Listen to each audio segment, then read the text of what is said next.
So let's talk today about annuities. A lot of you guys have maybe heard about annuities. I've been everywhere. Everyone I meet, when I bring up the word annuity, I always get a different reaction. Sometimes it's very positive, sometimes it's a little negative.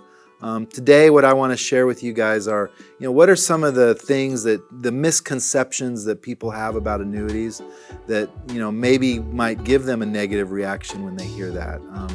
One of the things that I hear all the time is, annuities are bad because, if you die, the insurance company keeps your money, right? And, I would say 30, 40 years ago when annuities were around, because they've been around forever, most annuities did actually work like that, where you would enter into a contract with the insurance company or the annuity company, and they would give you a lifetime income from your money.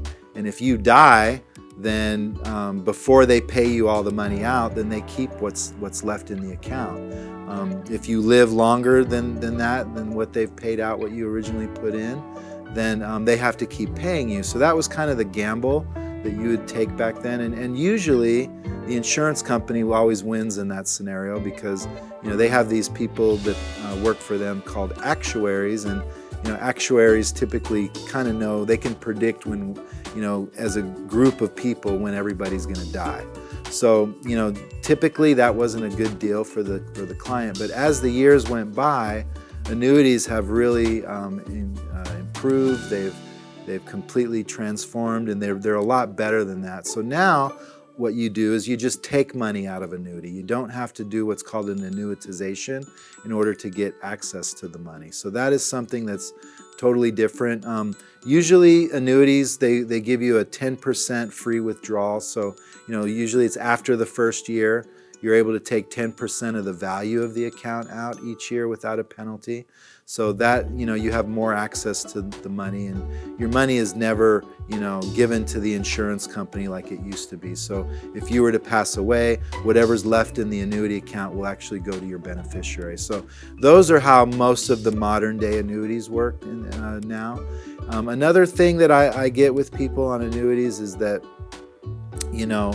am I locking my money up for a long period of time? And typically annuities do have a thing called a surrender period, which basically means you do have your money in an account that you put it in one day, all of it. You definitely aren't allowed to take all of it out the next day without a penalty. However, there are some other liquidity features built in that are usually good enough for people where they're not too worried about it. And one of the things is they're allowed to take, like I mentioned earlier, is a 10% free withdrawal every year. So that really comes into play also when you're talking about an annuity being inside of a qualified plan like an IRA or some kind of a tax deferred plan. Because what happens is, like, let's say you have money in an IRA and you want to take all of it all out at once. Well, you typically would never do that regardless of where the money is, whether it's in the bank, whether it's in the stock market, because if you take it all out at once, then you're going to pay taxes on all that money, and the tax rate that you pay is ordinary income tax, which basically means it's the same as if you earn that money at your job. So once you take all that money out all at once, it's not only puts you in the highest tax rate on that money, but it's also going to raise the taxes on all your other income. So typically you would never want to do that. So usually your 401ks, your IRAs, all these government qualified plans, they're really designed to where you take an income stream out of it over your life. So you really would never take more than 10% out of that account anyway.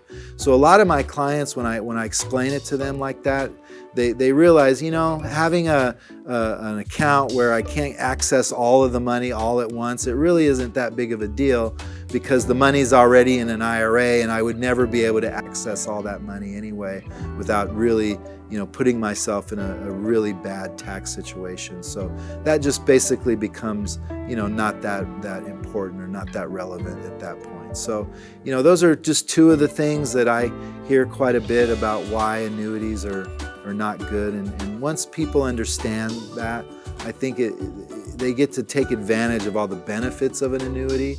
and some of the drawbacks like the liquidity and maybe annuitizing at some point, those two things don't really come into play as much. So I would have to say those are the two main things that I hear.